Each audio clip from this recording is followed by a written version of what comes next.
we becoming immersed in this transcendental nectar. And also it gives us, if we listen carefully and if we listen with the desire to find out, then we receive the message for us for the day, maybe even for lifetime, but at least for the day. We should really try to understand what the Śrīmad-Bhāgavatam want to tell me today. What is the message for me? And it can be completely different, because Śrīmad-Bhāgavatam is a gem what shines from different angles, depending which side we look in and which side we are ready, our heart is ready to receive the Bhagavatam. So therefore, I'm asking you please for your blessings to sit here. It's not an honor for me, it's an honor for the Srila Prabhupada and for the Śrīmad-Bhāgavatam, but it's a responsibility what I'm bestowed on to become a medium for the Śrīmad-Bhāgavatam, that the Śrīmad-Bhāgavatam can speak, and I'm just the tool in between. So in order to become a useful tool for you to receive the Bhagavatam, I need your blessings. Because without your blessings and with your desire to hear, people like me cannot speak about the Śrīmad-Bhāgavatam. But if you give me your blessings and you have the desire to hear, then even somebody like me can speak something valuable. So, are we okay to speak English, all of us? Yes. Wer versteht kein Englisch? Tja. So do we have somebody who can translate into Russian?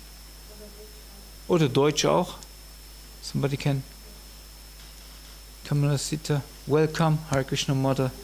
Please, especially your blessings as well. We need always the blessings from the mothers, because they representing Lakshmi Devi. Hare Krishna.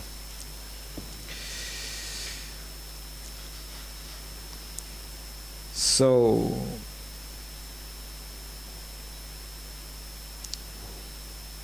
we're reading from the Śrīmad-Bhāgavatam. Now we have verse 8, right? 9? 9, okay.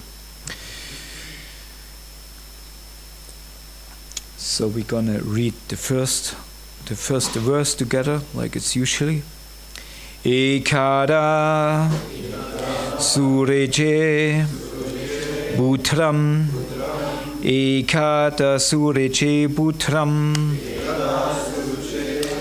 ekada sureje putram, ankam arobhya lalayam, ankam arobhya lalayam, ankam arobhya lalayam, uttamam narurukshantam, uttamam narurukshantam, uttamam narurukshantam, dhruvam raja vyanandanta, dhruvam raja vyanandata, dhruvam raja vyanandanta, ekada sureche putram, ankam arobhya lalayam, uttamam narurukshantam,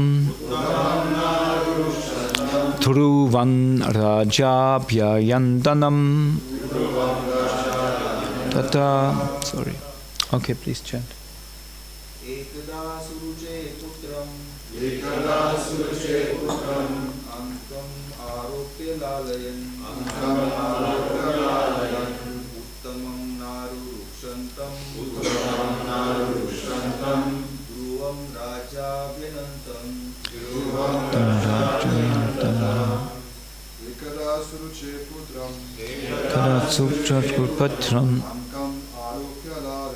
Akandam Aropya Lalayam Utanam Narukchandam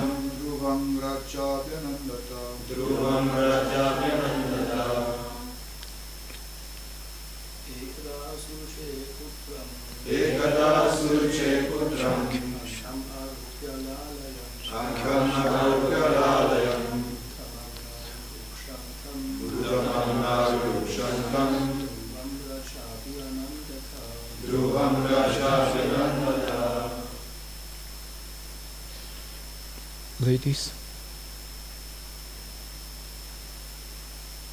No?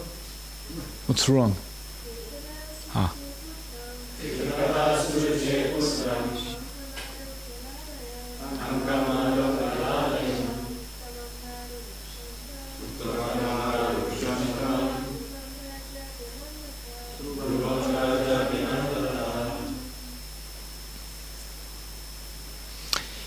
Ikara, once upon a time, Surije of Queen Suruchi, Putram, the son, Ankam, on the lap, Arobhya, placing, Lalayan, while petting, Uttama,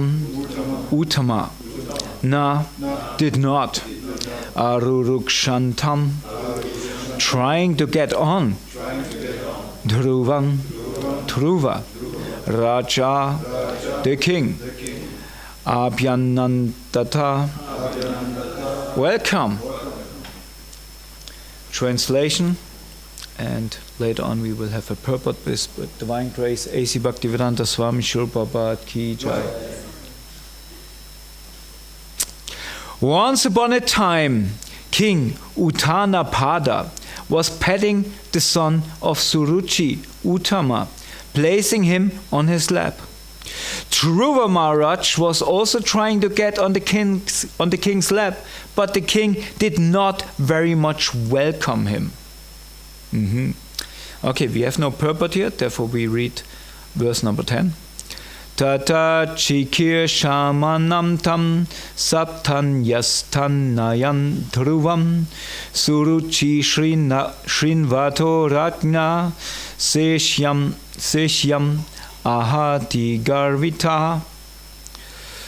While the child Dhruva Maharaj was trying to get on the lap of his father, Suruchi, his stepmother, became very envious of the child. And with great pride she began to speak so as to be heard by the king himself. Purport. The king, of course, was equally affectionate toward both his sons, Uttama and Dhruva. So he had a natural inclination to take Dhruva as well as Uttama on his lap. But because of his favoritism toward his queen Suruchi, he could not welcome Dhruva Maharaj despite his feelings. King Uttamapada feelings was understood by Suruchi, and therefore with great pride she began to speak about the king's affection for her. This is the nature of a woman. If a woman understands that her husband regards her as a favorite and especially affectionate to her, she takes undue advantage. These symptoms are visible even in such an elevated society as the family of Swayambhuva Manu. Therefore, it is concluded that the feminine nature of woman is present everywhere. Om Agnanati Mandasya Knananchanashalakaya Chakshu Midam Yena Tasmai Shikarve Namaha Sri Chaitanya Manopistam Stabiram Yena Bhutale Svayam Rubagamayam Dadati Swabarantikam Jai Sri Krishna Chaitanya Prabhu Nityananda Sri Advaita Gadada Srivasadi Gaura Bhakta Vrinda Hare Krishna Krishna Krishna Hare Hare Hare Rama, Rama Rama, Hare Hare. So Hare Krishna.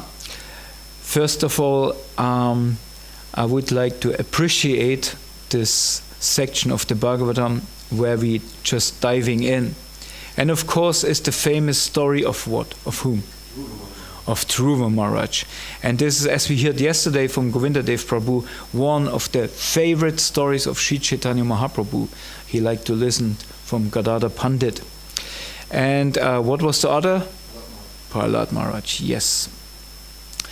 So, and we come in a section of the Bhagavatam what is very exciting, because it's in the story. Sometimes we read the Śrīmad-Bhāgavatam and there was a story, and then there come long prayers, right, of the demigods and of all different kinds of devotees. So in this, sometimes, I don't know about you, sometimes for me it's a little bit, it drags on, right? And another time and another prayer. But in these moments, we had just what comes before the story of Dhruva Maharaj? The story of? We had here in, it seemed like in Samacham for ages we spoke about this. The pastime of Sati and Shiva and Daksha, right? It's also a very exciting part of the Śrīmad-Bhāgavatam. But here, Dhruva Maharaj. And when you think of the story of Dhruva Maharaj, who knows the story of Dhruva Maharaj? Of course, all the devotees. Okay, so almost everybody. So what for you is most instructive about the story? What you take inspiration on when you read the story of, or hear about the story of Dhruva Maharaj? What do you think? Kochum Babu, welcome. Hare Krishna. His determination to become close to Krishna. His determination, yeah. Somebody has something else what he thinks of? No? Everybody? Oh, Kripasindra Prabhu? How Krishna is fulfilling his desire, even those who didn't want it. Like, for example, like to have like revenge of his stepmother, and kind of Krishna also fulfilled his sort of bad desire. Yeah. Yeah, that's also there. Somebody else? I would say, Hare Krishna. I would say, I also think, first of all, of Gotrum's point. But later on, of course, because of his determination, Krishna reciprocated with him, right? So there was an intense desire of Dhruva Maharaj to get what he wanted. And of course, first of all, we may say, okay, Dhruva Maharaj was driven by what? False ego, yeah. What else we could say? Material desire. Anger, yeah, exactly. Somebody else, something. Yeah, all these things what we consider not so welcoming in a devotee's life, right? What we try to get rid of, or at least we try to hide it, right? So, but here, Srila Prabhupada, he gives us a little bit of the background of the story for those who didn't or who came in right here. So we have the king, and the king is Uttanapada, and he is on his throne. So that means he is not in private, he's in office, right? When the king sits on his throne, it's not that he is relaxing on his bed or whatever. When he's on the throne, that means he's in office. He's officially, on the spot, right? Approachable to everyone. And then, in this moment, one of his sons, by one of his wives. We hear about 2 wives, but we don't know if he, as a king, had even more wives. But we hear about 2 wives, and both of them, they had 2 sons. And I'm not aware which son was the older one, or which queen was the first married queen. I'm not sure anybody has any information about this. Okay, So, but the king had at least 2 wives. What is for us nowadays, it's kind of really impossible to really think of. Maybe some men, some so-called men, they would they think of, let's have different ones, right? You know, if you have for example Shalakram Shilas like our Krishna Prema Rupa Prabhu, then when you have one, very quickly there comes the desire, especially if you're not pure, to have another one, and then another one, and maybe another one, till you have a whole collection of Shalakram Shilas. There's a place it's in Slovenia, right? They say according to the people who live in the country and the amount of Shalakram Shilas, Slovenia after India is the land with the percentage of the most Shalakram Shilas, because of one devotee who they call him Shalakram Samadhi, because he has so many. He goes with how you call it, Gießkanne, with syringe and bathe them every day. So, and in these times, if you're a powerful man, means you have lots of wealth, and not only wealth on your bank account, you have lots of wealth also in your strength and ability to maintain so many wives, right? This is the first thing what we have to take in consideration when we made the desire or the mind the mind of us so-called souls in male bodies come to the idea, let's have different wives. You know, you need one for cooking. You may think, right? Have a wife who can cook very nicely. Then I have a wife for this and that purpose or whatever. There comes already critical looks from this side over there, what he's going to speak about, you know. So, but this we know, in this age of Kali, it's unlikely, to really take care of the needs of more than one woman. If a man is married, he knows what we're speaking about. And on the other hand, we have to also recognize that the nature of the soul is, of course, what? Belongs to which Shakti? Huh? Yeah, but what energy it is? It's Prakriti.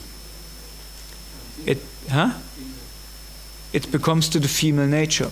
It belongs to the female nature. So when we speak in amongst the association of devotees, if we speak about like Prabhupada points it out here, about the nature of woman or of the female energy, we have to understand, okay, the nature of the woman is in all of us, because we all belong to Prakriti, right? Therefore, we have a special effort to train brahmacharis as men. We have to be trained to be a man.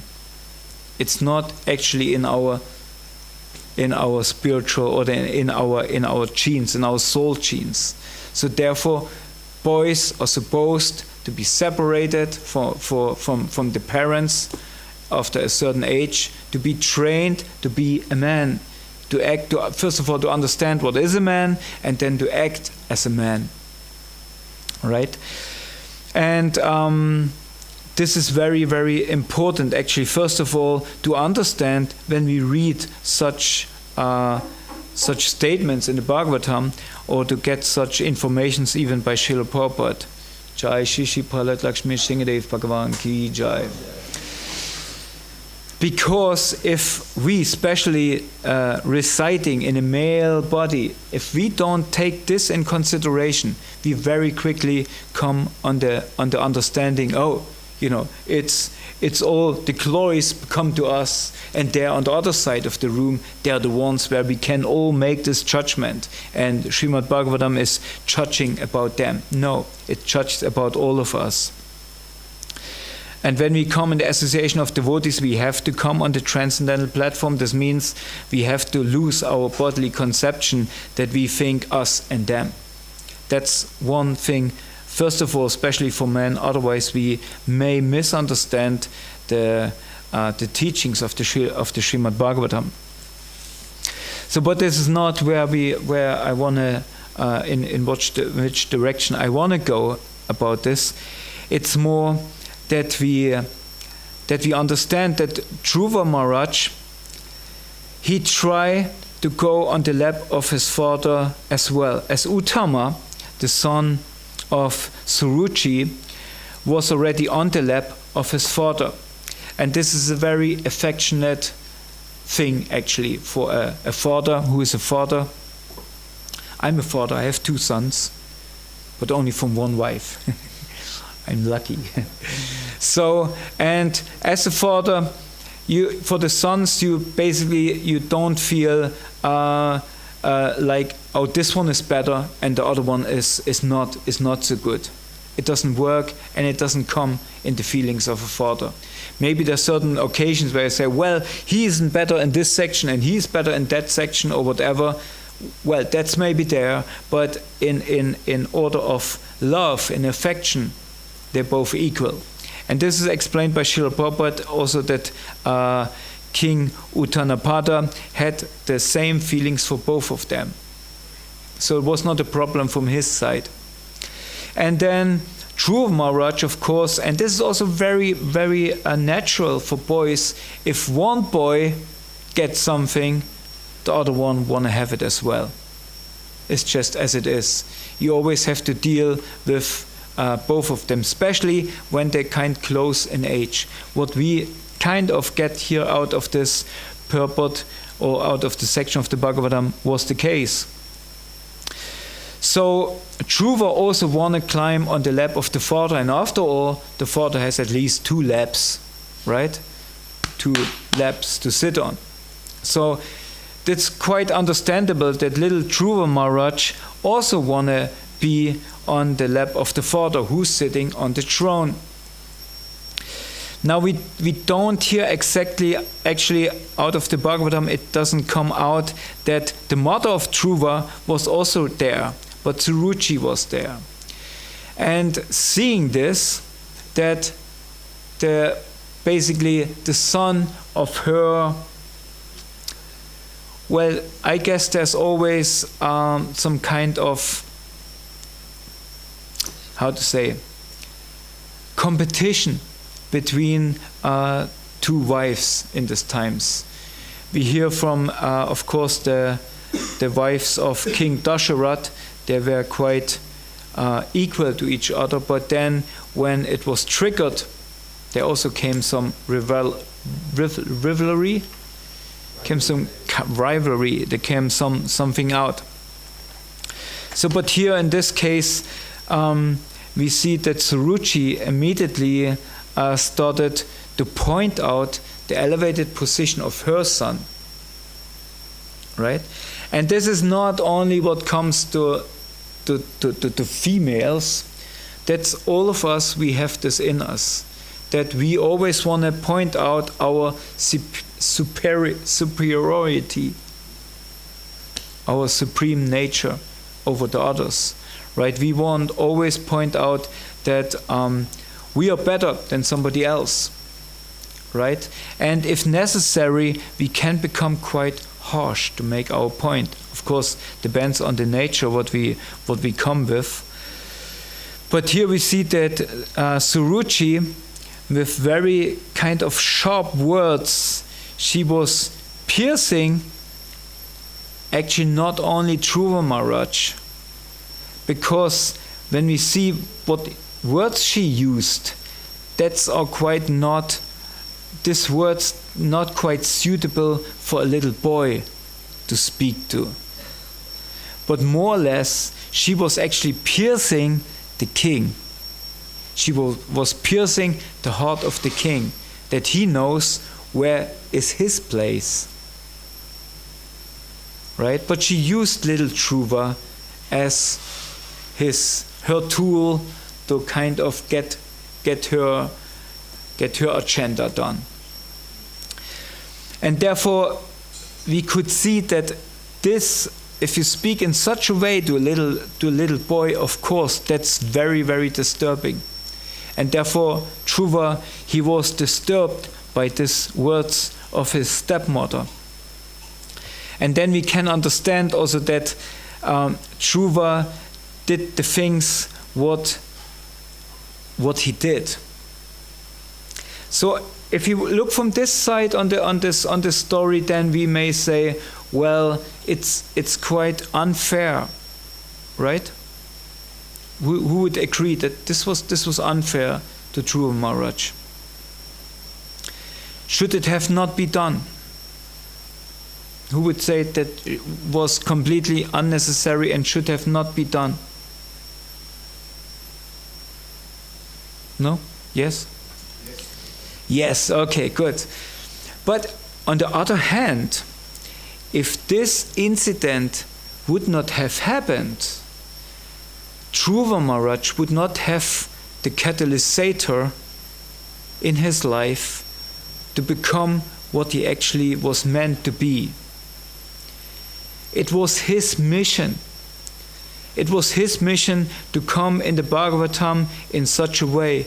I'm quite sure this story, as it displays here on this point, happens very often in different kinds of circumstances and families. That somebody is mistreated, maybe even a little boy, a little child. I mean, we hear this all the time. But if we see in the context of the whole story, then we can understand it had to be. It had to be for Dhruva Maharaj to become this personality what we actually learn from. Because in this moment we can't learn so much from Dhruva Maharaj. But as the story unfolds, then we see what kind of personality came out of this little incident. Right? And this is something what I think we can really learn from this section here as well. Because we see sometimes in our lives that things happen to us what maybe doesn't look favorable. And maybe in one point as devotees we even come to the conclusion that we say, well, Krishna left me. He doesn't love me anymore. Right? I don't have to be whatever, I don't have to, I be basically neglected. We feel neglected by Krishna, by Providence, by different people around us, maybe even by devotees, right? But we don't see the bigger picture. Now, if Dhruva Maharaj would on this point would have said, okay, it's my fate. I'm not liked by my father. I'm rejected by him. I'm rejected even by Providence, by God himself. He would never ever come to this point that he became that personality, what even nowadays is a role model for devotees. Right? So this is something what we always have to take in consideration. And especially in our lives as devotees, so many times we think, this was not fair. Why I was treated by the devotees like that? Why Krishna gave me such a lesson? Either he doesn't love me, the devotees don't like me, they're neglecting me, and I'm pushed away out of the society of devotees. Because I'm so humble now, I go. But because I'm not worth of the association of devotees. And then we may go. And maybe we can even, or we step back, and it looks like even humble to some people maybe. Oh, this person is so humble. He take all these blows. But what we don't take in consideration is that this actually, all these difficulties what Krishna gives us are meant for us to become, to shape us in this person, in this devotee, Krishna actually wants us to be. Maybe there's something much higher Krishna want to give us and want to teach us. Especially now we coming from, many from us coming from the street. I also was with Gopi Gita and our two sons. We were for one day on the street in Passau. Tried our best. Well, Charu distributed the most books of us. And but it's hard. It's hard. And I could then appreciate especially, of course, we have an eye on our Simhachalam devotees when we read the scores every day. And this is for devotees, it's like, if we not into Formula 1 or into Champions League, football Champions League. Some may do, I'm not. But if it's marathon time, then our sportive nature comes out, and we look every day when we read in the Singer Day. It's an exciting moment. It's so boring now. Today was so boring, how many? 60 something books. Come on, that's nothing like the last weeks what we had, And of course we have our Michael Schumacher in our yatra, and he's unbeatable. I don't know, we had an even one who came quite close, and I'm sure one evening this person thought, today I got him. But wait till the next morning, then the results came out. Unbeatable. Anyway, this comes for later in this festival. But many times we see on the street that we are neglected, right? Especially when we stand on a spot where people can see us already from a distance. And you be in a place, I don't know about Zurich, but Passau is a place where they know when some person stands with some books or has something in display, there's only two options. Who are these two options? Not so much moments here in this area around, but Jehovah's Witnesses, Jehovah, right? And then, of course, the other option is it's us, right? And then you see people, and you try to be, there they're coming, and there you try very with the most friendly and ecstatic face. What is for many people quite scary already to see a smiling person in the shopping center, right? Like, oh, what's going on? What's his problem? Why he's smiling? Why he has a good time? Why he's in a good mood? That's already something scary to them. Take this in consideration. People are afraid of people who smile, right? Something is wrong. Right? And so they see already, and then he has a stack of books in display, and then you see them changing already to the other side. So now what do? Run after them? This makes it even more awkward, or just try to, okay, you didn't want me my book, so okay, I don't curse you, but you will see. One day you will find out what good I have here, right? So we have this mentality that kind of, you will see, because of neglecting me, right?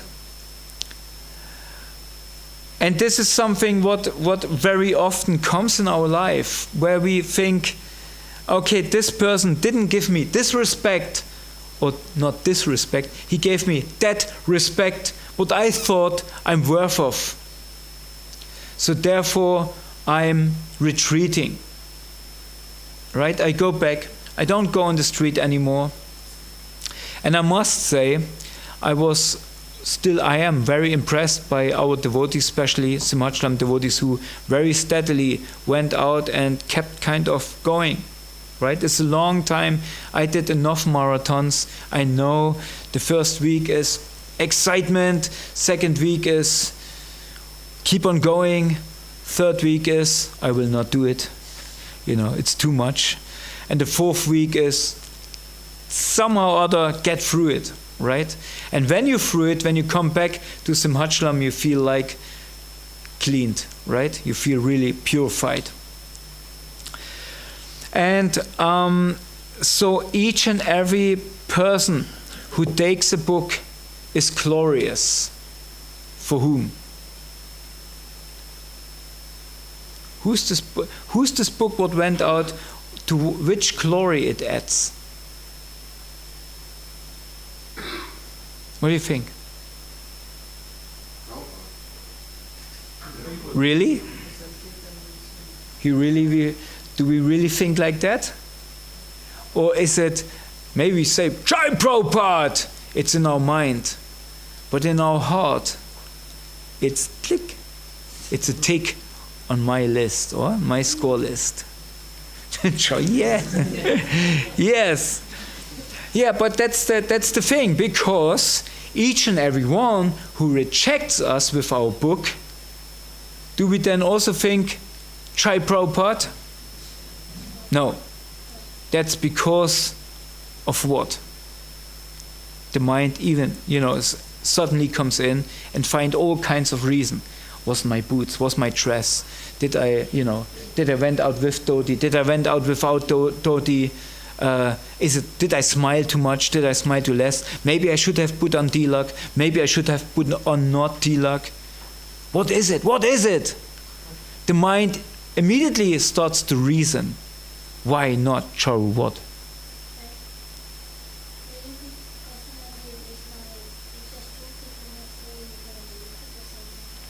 Yeah, but at least they took the book. But we think why this person didn't take the book. And we immediately feel hurt. We see that, that was something what was not appreciated by me. Instead of seeing, okay, that's maybe this person was not ready. Maybe it was my fault. Maybe I could be something better. But if I start to become too much into this in my mind, then for sure I will stop distributing books very soon. So we have to learn, and this what we learn out of the street. Get out of the mind, get into your mission. Get back in the mission. Doesn't matter how I look, doesn't matter how I smile or whatever I do, because so many people took books already where I looked as I am, where I be just me. So in the moment we come into our mind and try to judge the situation because of our mind, from the point of our mind, we start getting out of our mission. We cannot be a tool anymore. We are just being a tool of our mind who start to play with us. And this is always what happens when our mind becomes too much involved in our spiritual life. And sometimes it looks like spiritual life. But we think, oh, it's more important to wear dhoti. Agree? No, it's not important. But it's also not important to wear not a dhoti. Because time, place, and circumstances. Right? And we are actually trying to become something what our mind dictates us. And not sometimes our mind, also the mind of other people. We try to fulfill certain recommendations or certain rules and regulations what are given to us. But this sometimes brings us out of our mission as well. So we have to understand what is our path, what is our role, what we have to fulfill in our spiritual life, in our mission. And this is something what is very important for us to come to this point where we try to figure out, who am I? What is my responsibility? How can I give back something to those people who brought me in this life, who brought me in spiritual life? So when we on the street, we have to take shelter. On the same time, we have to be careful how we treat the people there. But when we come back in the temple, we can see actually what we actually want to do. So I'm running a little bit now in a direction where starts another topic. I don't know if I want to go in this direction. I guess I said some points what I think what was instructive for me from the story. That first of all, what we said in the beginning, that Dhruva Maharaj was very determined to reach his goal, what he said to him, and he was not set back by the sharp words of his stepmother, but it gave him a boost to actually go further. And I would like to conclude this with these statements. I know it's very hard sometimes to get out of our mind and to come back in our mission and in our surrender. And this is what it's all about. Spiritual life, it's all about surrender. So I know I'm not surrendered. Many times I'm playing around in my mind with my life and with the situations all around me. But with your blessings, I can be closed in your association and in the association of Srila Prabhupada and his books, and in this way bring my life somehow or other to a success and can be useful to you. Because if I get finally your blessings, then I know I can go slowly on the way back home where I'm belonging to and where my mission is. Srila Prabhupada ki jai. Śrīmad-Bhāgavatam ki jai. So I know there are many points where you can dive in and add things to this what I'm said, or ask questions if I spoke something unclearly.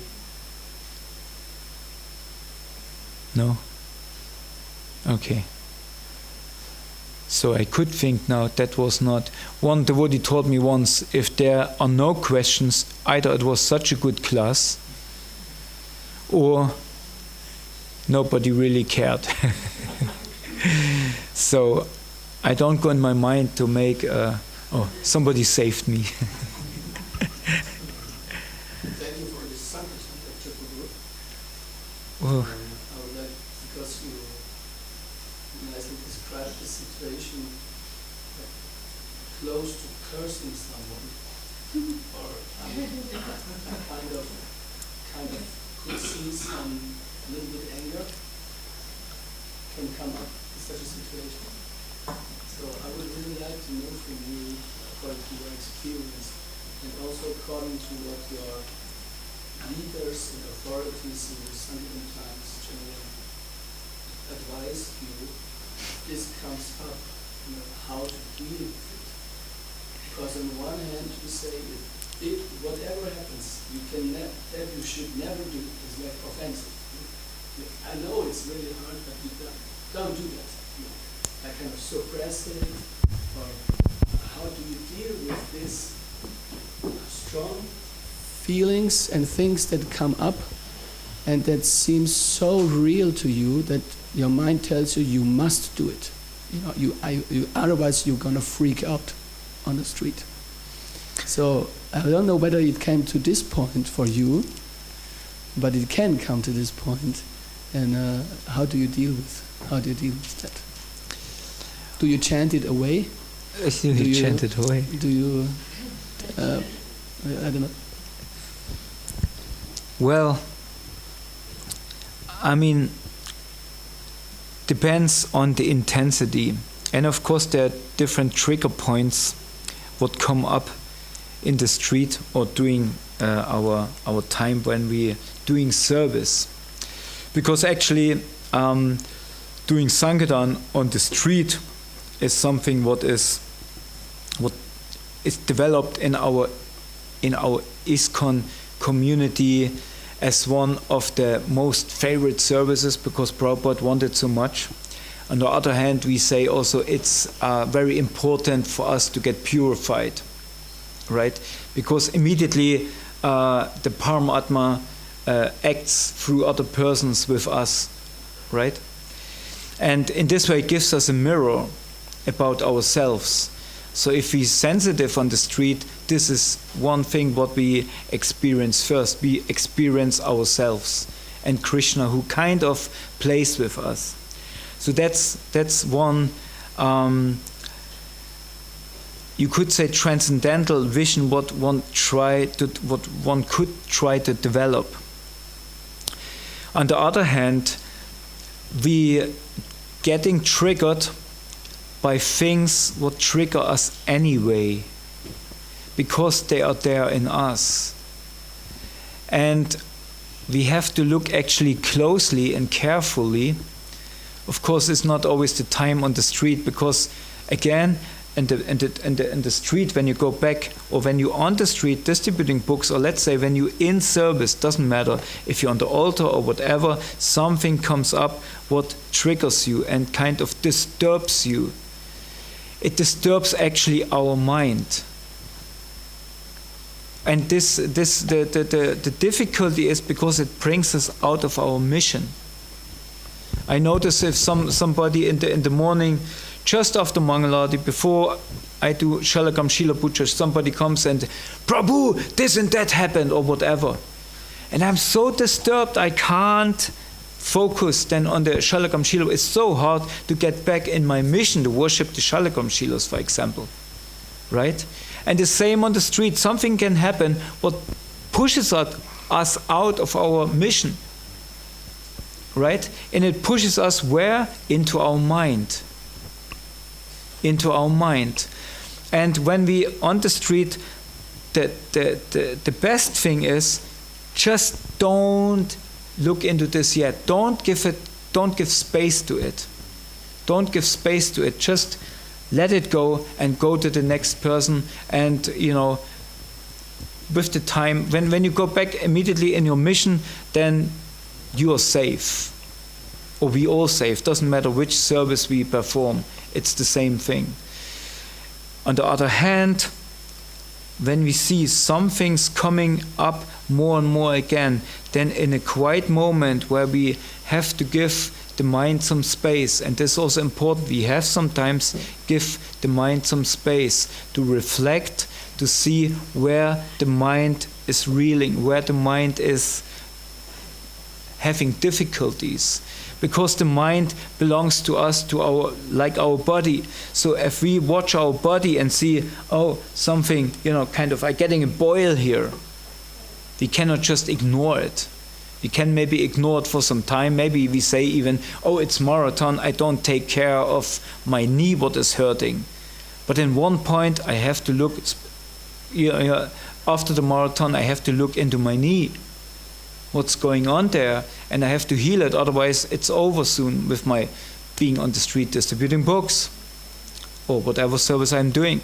At the same time, we have to from time to time give space to our mind to see where has its difficulties, and we have to treat these difficulties. We cannot just chant them away. Maybe some things we maybe can chant away, but this is either our decision, or the best is to take some consolation by either a senior devotee, like something of the question what you asked maybe in this moment, but we have to see where I can get help to treat my mental body, to get healthy there again, because it's same, it's a tool. See? Especially in puja. In puja, you use your mind so much. You have to use your mind to make manasa puja. So if the mind is not functioning, how you can do it? And if your body doesn't work anymore, in the end of your life, we have to retreat back in our mind body and do service in our mind. So the mind is a body. What is, maybe we say, oh, it's my mind, it's just my mind, but it's also there, it's important because it gives us the ability to connect with this world. And how the devotee connects with this world?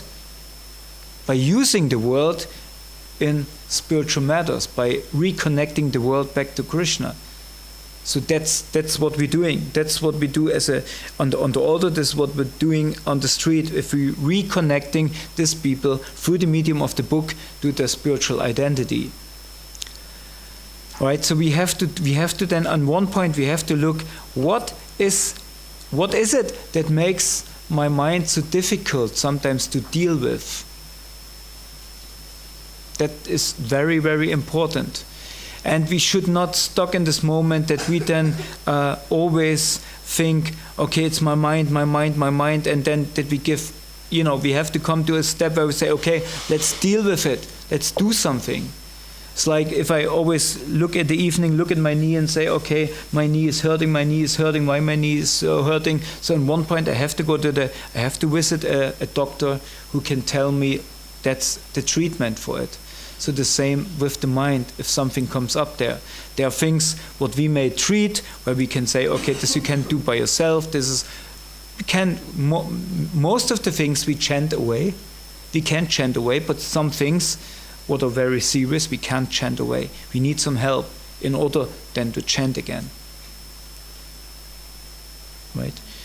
And in the end, I tell you one bold thing, what I got as an advice at one point when I was disturbed in my mind. I went to my seniors, since you asked about this, one senior you also know very well, and I asked him about this disturbing thing, what came in my mind, what somebody told me on the street. And he told me very boldly, "They're demons. They're yellow in the front and brown in the back. Don't listen to them."